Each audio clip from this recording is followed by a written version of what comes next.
प्रिय छात्रों नमस्कार। तो आइए आज की कक्षा में हिंदी विषय के अंतर्गत पढ़ते हैं व्याकरण। और व्याकरण के अंतर्गत सबसे महत्वपूर्ण चैप्टर जो प्रकरण है हमारा समास। समास का जो प्रकरण है वो निचली कक्षा यानी कक्षा 6, 7, 8 से लेकर अगर हम ऊपर भी पढ़ते हैं तो ऊपर यानी कक्षा 12 और 12 के बाद हम आगे किसी भी प्रतियोगिता में अगर बैठते हैं तो अगर हिंदी उसमें 10 या 20 नंबर की आती है तो उसमें समास अवश्य ही आते हैं। तो यानी कि कहने का तात्पर्य यह है मेरा कि ये बहुत ही महत्वपूर्ण टॉपिक है, इसको आप ध्यानपूर्वक समझेंगे। तो पढ़ते हैं हम समास। सबसे पहले समास है क्या, समास किसे कहते हैं। समास जो है दो शब्दों का मेल है, यानी दो पदों का। इसका शाब्दिक अर्थ जाने तो कहते हैं कि समास का अर्थ होता है संक्षेप या संक्षिप्तीकरण, यानी दो या दो से अधिक पदों को हम यदि संक्षेप यानी छोटा करके अगर लिख देते हैं तो समास बन जाता है। क्या बन जाता है? समास। जैसे मैंने एक शब्द लिखा रसोई घर, तो इसका यानी रसोई घर क्या है? समासिक पद है, यानी हमारा समास बना हुआ है। जब हम इनके टुकड़े करेंगे यानी इसका विग्रह करेंगे तो हो जाएगा रसोई के लिए घर, रसोई के लिए घर। तो देखो यहाँ पर समासिक पद है, समास पद तो हमारा ये है और हमने इसके टुकड़े यानी दो या दो से अधिक पद मिलकर क्या बनाते हैं? एक समासिक पद बनाते हैं। तो यहाँ पर कितने यानी अनेक सारे यानी 1, 2, 3 यानी 3 पद हो गए या शब्द हो गए। तो इनसे मिलकर के क्या बना? हमारा एक समासिक पद बन गया, यानी ये पद, ये और ये। तो ये सब मिलकर के क्या बना दिया इन्होंने? समास बना दिया, समास का निर्माण कर दिया।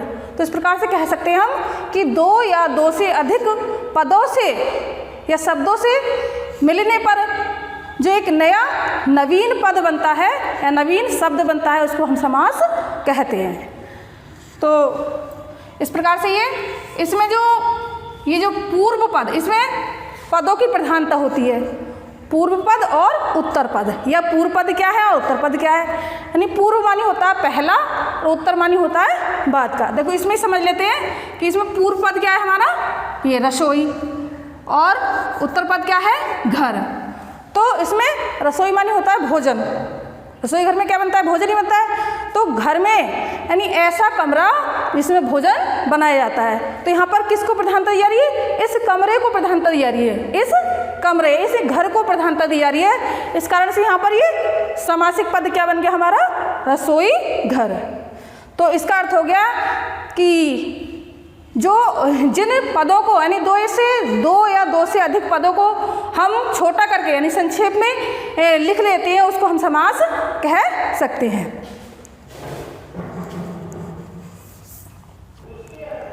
तो देखिए आप बच्चों पढ़ते हैं समास के भेद।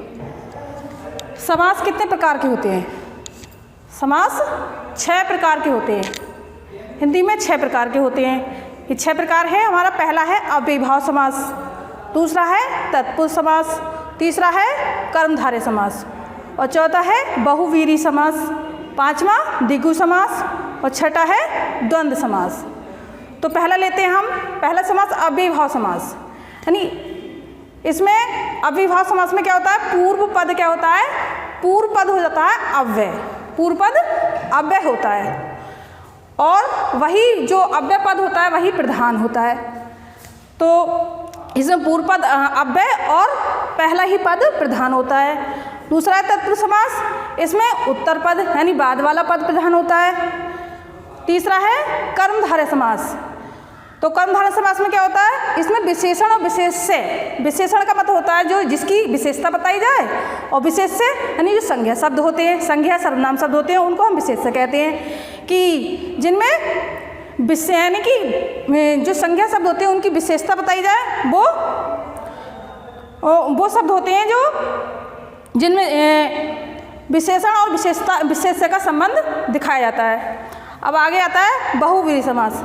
तो इसमें क्या होता है, इसमें देखिए आप देखिए इसमें पूर्व पद प्रधान है, इसमें उत्तर पद, और इसमें विशेषण विशेष्य का संबंध है, और इसमें क्या है अन्य पद प्रधान। तो इसमें ना तो पहला पद प्रधान होता है ना ही दूसरा पद प्रधान होता है, बल्कि तीसरे पद को प्रधानता दी जाती है। पांचवा है द्विगु समास। द्विगु समास में क्या होता है कि पहला पद जो होता है, जो उसका पहला पद होता है वो संख्यावाची। इस समास की हम पहचान बहुत जल्दी कर लेते हैं।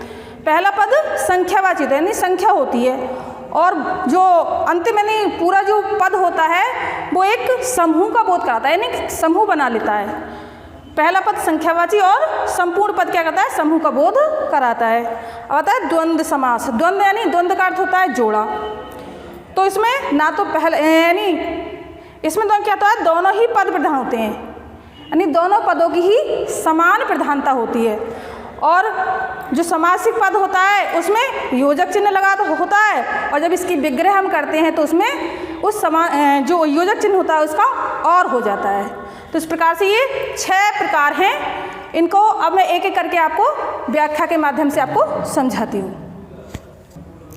अब आइए हम लेते हैं अव्ययीभाव समास कि अव्ययीभाव समास है क्या।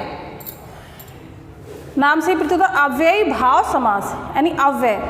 अब इसमें जो पहला पद होता है इसका वो अव्यय होता है। अब आप सोचेंगे कि अव्यय क्या होते हैं। अव्यय वे शब्द होते हैं जिन पर ना तो लिंग, वचन और कारक इन तीनों का ही कोई प्रभाव नहीं पड़ता, यानी कि जो जैसे होते हैं वो वाक्य में वैसे ही प्रयुक्त होते हैं, यानी कहीं भी वो बदलते नहीं हैं, वो शब्द अव्यय कहलाते हैं।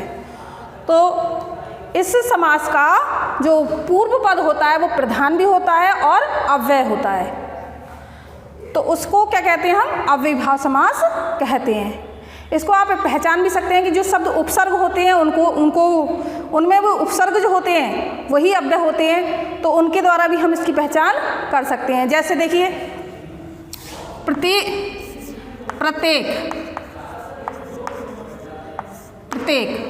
तो इसमें देखो जिस भी शब्द में ये आधा ता दिखाई दे उसमें ये समझ लेना कि उसमें अव्ययीभाव समास है।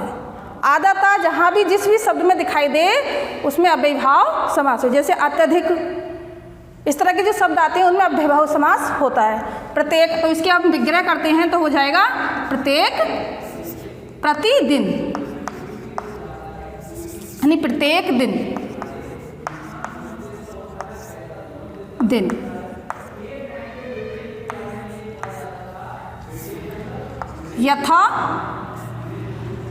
यथा संभव,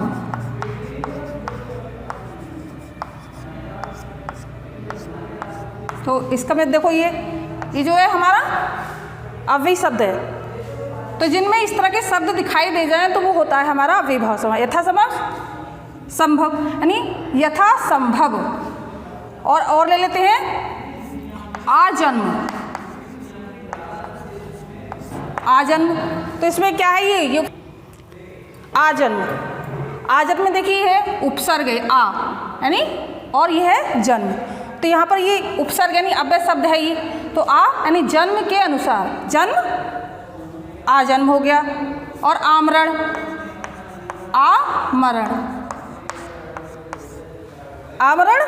यानी, तो इसमें भी देखिए ये हो गया आ और मरण, यानी मरने तक, इसके विग्रह हो जाएगी मरने तक, यानी जन्म तक। यथा संभव। तो इस प्रकार से जिन भी शब्दों में इस प्रकार के उपसर्ग या अव्यय शब्द दिखाई आपको दे वहाँ पर अव्ययीभाव समास होता है। अब आता है हमारा दूसरा नंबर तत्पुरुष समास। इस समास में मैंने पहले बताया था कि इस समास का उत्तर पद जो बाद वाला पद होता है वो प्रधान होता है, और इसमें क्या होता है, इसमें विभक्ति चिन्ह लुप्त होते हैं, विभक्ति जो कारक चिन्ह होते हैं वो छुपे हुए होते हैं। और एक चीज़ और बताती हूँ, ये समास जो होता है 6 प्रकार का होता है। ये समास कारक के अनुसार 6 प्रकार का होता है, यानी कारक के अनुसार ही चलता है। इसमें सारे विभक्ति चिन्ह छुपे हुए होते हैं। और चलिए इसका लेते हैं हम, जैसे इसमें होता है कर्म, पहला होता है इसका कर्म,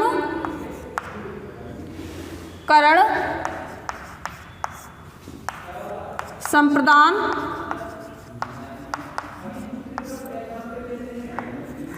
अपादान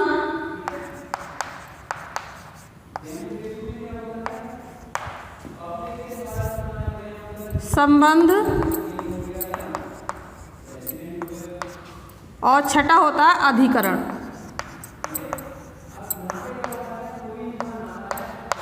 ये सब इसके तत्पुरुष के भेद है। इसके अनुसार कर्म के अनुसार, यानी इसमें कर्म कारक, यानी कर्म जो कारक का चिन्ह है, इसका चिन्ह होता है को, कर्ता ने कर्म को, ये वाला चिन्ह छुपा होता है। इसका होता है से, इसका होता है के लिए, इसका होता है से। इसमें अंतर और इसमें दोनों में अंतर है। ये आता है के द्वारा, यानी इसमें के द्वारा किसी साधन या किसी वस्तु के द्वारा कार्य होता है, और इसमें अलग, ये आता है अलग होने के अर्थ में, अलग होने के। आता है संबंध का की के रारी रे, संबंध हो जाता है, और इसका चिन्ह है मैं और पर, मैं पे पर आदि। तो इनके अनुसार चलता है। इसमें इस समास में ये सारे चिन्ह छुपे हुए होते हैं। अब इसका उदाहरण लेते हैं कर्म का। जैसे इसका जो मैंने बताया उत्तर पद प्रधान होता है। एक उदाहरण लेती हूँ मैं इसका, यश प्राप्त, यश प्राप्त। तो इसका जब हम इसको विग्रह करेंगे, अलग करेंगे, तो हो जाएगा यश को प्राप्त। चिन्ह आ रहा है यश को प्राप्त, यश को प्राप्त। तो इस तरह से ये हो जाएगा यश को प्राप्त। अब आता है करण। जैसे हस्त लिखित, यानी हाथ के द्वारा, तो के द्वारा आ गया। इसके विग्रह जब करेंगे तो के द्वारा है, हाथ के द्वारा लिखित, हाथ के द्वारा लिखित। अब इसका लेते हैं, इसका चिन्ह है के लिए, यानी किसी चीज़ को देने के लिए इसका प्रयोग होता है, संप्रदान कारक का के लिए इसका चिन्ह है। तो इसमें जैसे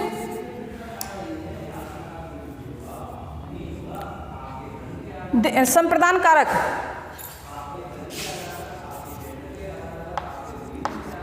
शब्द है देशभक्ति, देशभक्ति। तो इसमें अगर जब विग्रह करेंगे तो हो जाएगा देश के लिए भक्ति, देश के लिए भक्ति। देखिए अब ये संप्रदान है, संप्रदान का चिन्ह है के लिए, तो इसका है, इसका जो उदाहरण होगा देश भक्ति इत्यादि। तो इसका विग्रह जब करेंगे तो हो जाएगा देश के लिए भक्ति। तो इसका चिन्ह है देश के लिए। अगला है अपादान तत्पुरुष। तो इसमें इसका जो चिन्ह है से, तो यहाँ भी करण का भी चिन्ह क्या है से। तो से ये करण का जो चिन्ह है के द्वारा, यानी किसी वस्तु के द्वारा या किसी के द्वारा कार्य होता है। लेकिन यहाँ क्या होता है, यहाँ अलग होने के अर्थ में, यानी कोई वस्तु किसी से या कोई चीज़ किसी से अलग हो जाती है तो उसके अर्थ में आता है।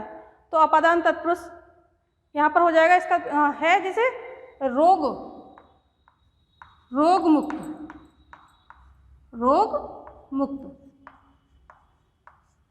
तो जब इसकी विग्रह करेंगे तो हो जाएगा हमारा रोग से मुक्त, रोग से मुक्त।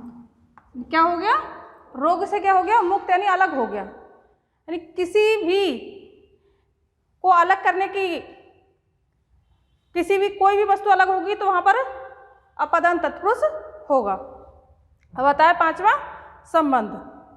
संबंध का जो चिन्ह है वो है का। तो इसका जैसे उदाहरण है, जैसे राजपुत्र। तो इसमें राजपुत्र है, नहीं राज जो राजा, इसकी जब विग्रह करेंगे तो हो जाएगा राजा का पुत्र। तो मैंने बताया था इसमें जो वो उत्तर पद होता है, यानी बाद का जो पद होता है वो प्रधान होता है। यानी पुत्र किसका है, वो राजा का। पुत्र किसको अधिक प्रधानता दी जा रही है, पुत्र को दी जा रही है। पुत्र किसका है, राजा का। तो यहाँ दूसरे पद को प्रधानता जा रही है। इस कारण से यहाँ पर क्या है, संबंध तत्पुरुष है। राजपुत्र है, सेनापति या राजकुमारी इत्यादि जो शब्द हैं वो संबंध तत्पुरुष के अंतर्गत आएंगे। अब आता है अधिकरण। अधिकरण का चिन्ह होता है मैं पे पर। तो इसमें जिस भी विग्रह में मैं और पर आ जाए तो वहाँ पर अधिकरण तत्पुरुष होता है। जैसे शोक मग्न, शोक मग्न, जब इसकी विग्रह होगी तो हो जाएगा शोक में मग्न। और शोक में मग्न। गृह प्रवेश, गृह प्रवेश, तो इसका भी हो जाएगा जब इसका विग्रह करेंगे तो गृह यानी घर में प्रवेश, तो ये भी इसका हो जाएगा। और भी हो जाएंगे इसके, जैसे कला, कला प्रवीण, तो इसका हो जाएगा कला में प्रवीण। तो इस प्रकार से ये जो समास तत्पुरुष समास है ये छह यानी 6 विभक्तियों के अनुसार चलता है। तो इस प्रकार से इसको 6 प्रकार का समास कहते हैं। तो इन कारकों के अनुसार इस समास को पहचाना जाता है। अगला अब समास पढ़ते हैं। अब अगला है कर्मधारय, नंबर 3 कर्मधारय समास। तो इस समास में क्या होता है, देखिए इसमें होता है विशेषण विशेष्य का संबंध। यानी विशेषण जानते हैं आप, विशेषण क्या होता है कि वे शब्द जो किसी की विशेषता बताएं वो विशेषण कहलाते हैं। और विशेष्य यानी जो संज्ञा शब्द होते हैं उनको हम विशेष्य कहते हैं। तो यानी जो संज्ञा शब्दों की विशेषता बताएं वो विशेषण कहलाते हैं। तो इसमें इन दोनों का संबंध होता है, विशेषण और विशेष्य का संबंध होता है। और जो इसका उत्तर पद होता है वो प्रधान होता है। जैसे देखिए, जैसे नील कमल, तो इसकी हम विग्रह करेंगे तो हो जाएगा नीला है, नीला है जो कमल, यानी पहला पद और दूसरा पद, पूर्व पद और उत्तर पद। पूर्व पद क्या है, नीला, और उत्तर पद क्या है, कमल। तो कमल कैसा है, नीला है।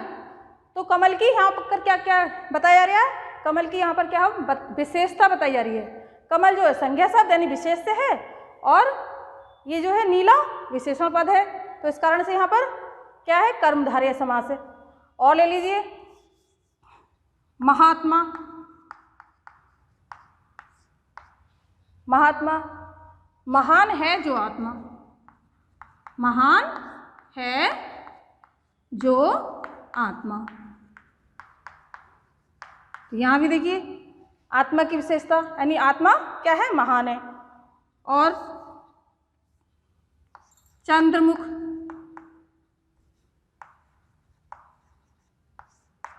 चंद्रमुख यानी चंद्रमा के समान, चंद्रमा के समान मुख। तो यहाँ क्या कर दिया, यानी चंद्रमा, मुख को किसके समान बता दिया, चंद्रमा। तो ये क्या कर दिया, यहाँ मुख को चंद्रमा के समान बताकर चंद्रमा यानी मुख की सुंदरता यानी मुख की विशेषता बढ़ा दी गई है। इस कारण से यहाँ पर क्या है, कर्मधारय समास है। तो अब हम अगला समास पढ़। देखिए बच्चों, अब यह चौथा समास बहुविधि समास। इसमें क्या होता है, इसमें ना तो पहला पद ना ही दूसरा पद, इसमें कोई अन्य तीसरा पद प्रधान होता है। किस प्रकार से, देखिए जैसे एक शब्द ले लिया मैंने दशानन,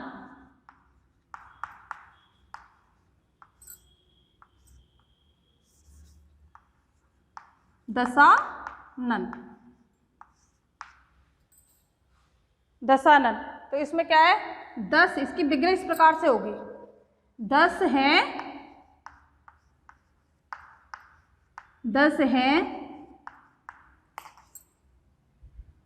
आनंद कहते हैं मुख, 10 हैं मुख जिसके, अर्थात किसके मुख हैं, 10, रावण। तो यहाँ रावण को प्रधानता दी जा रही है। 10 यानी पहला पद ये है और दूसरा पद ये है।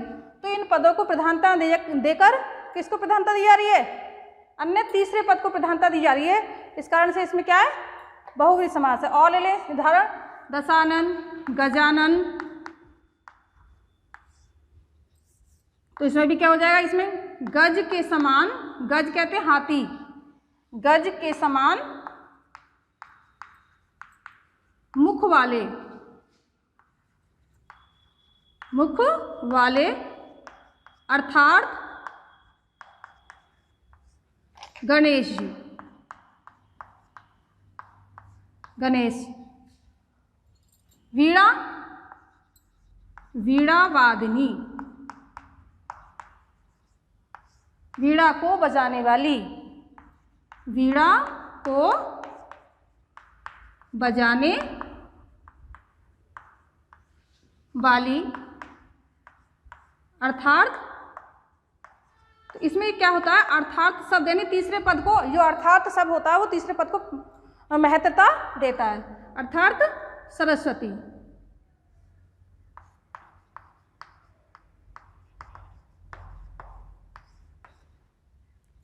और भी दशानन, गजानन, वीणा, वीणा वादनी और है यानी नीलकंठ, नीला है कंठ जिनका, ये सब इसके बहुव्रीहि समास के उदाहरण हैं।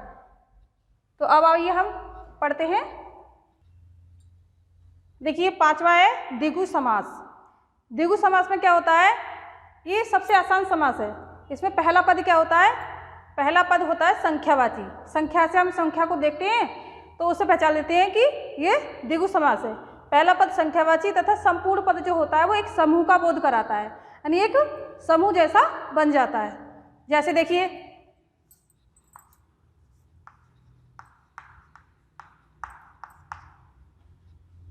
जैसे है पंचवटी,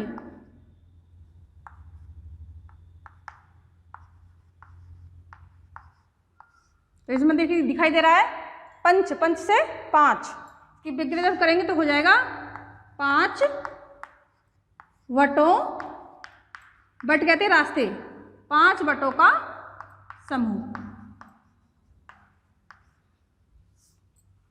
अष्टाध्यायी, अष्टाध्यायी,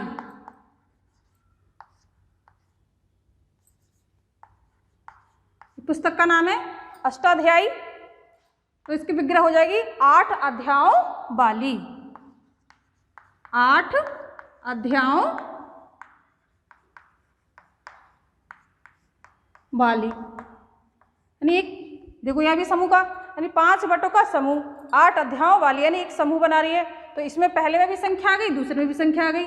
तो इसको संख्या के माध्यम से और समूह के माध्यम से हम इस समास को बहुत ही आसानी से समझ सकते हैं। और ले लेते हैं त्रिभुवन।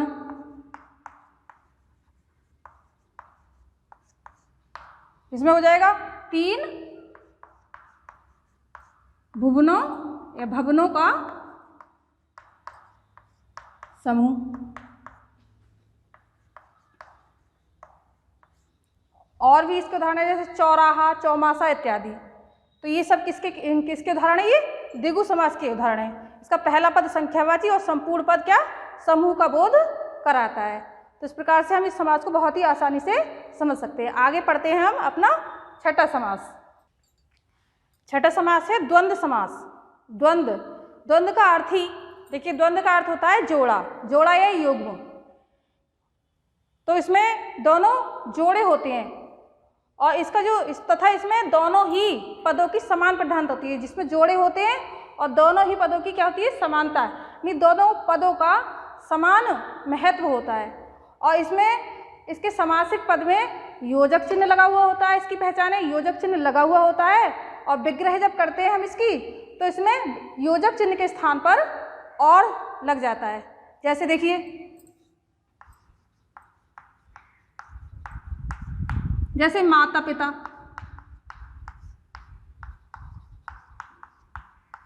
हमारा समासिक पद है माता पिता। तो ये जब इसकी विग्रह हम करेंगे तो हो जाएगा माता और पिता। तो घर में देखिए जितना पिता की महत्वता होती है, जिसकी पिता की प्रधानता होती है, घर में उतनी ही माँ की प्रधानता होती है, यानी दोनों की समान प्रधानता होती है।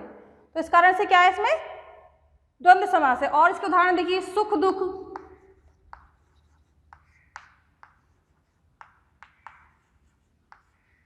लाभ हानि,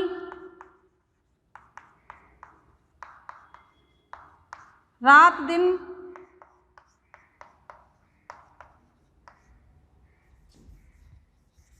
दूध दही, ये सब इसी के उदाहरण है। सुख और दुख, इसकी विग्रह हो जाएगी सुख और दुख यहाँ। और सबसे बड़ी पहचान है इसमें, जब इसके शब्द को पहचानेंगे तो इसमें योजक चिन्ह लगा हुआ होता है, और अगर विग्रह कहीं दी होती है तो इसमें और छिपा हुआ होता है, और लगा हुआ होता है। तो इस कारण से इस समास को हम बहुत ही आसानी से समझ जाते हैं। सुख दुख, सुख और दुख, लाभ हानि, लाभ और हानि, यानी दोनों की ही समान प्रधानता है। रात दिन, यानी रात है तो दिन भी होगा, तो दोनों की समान महत्वता है। दूध और दही, दूध दही दोनों की समान प्रधानता होने के कारण इन सब शब्दों में हमारा क्या है, द्वंद्व समास है।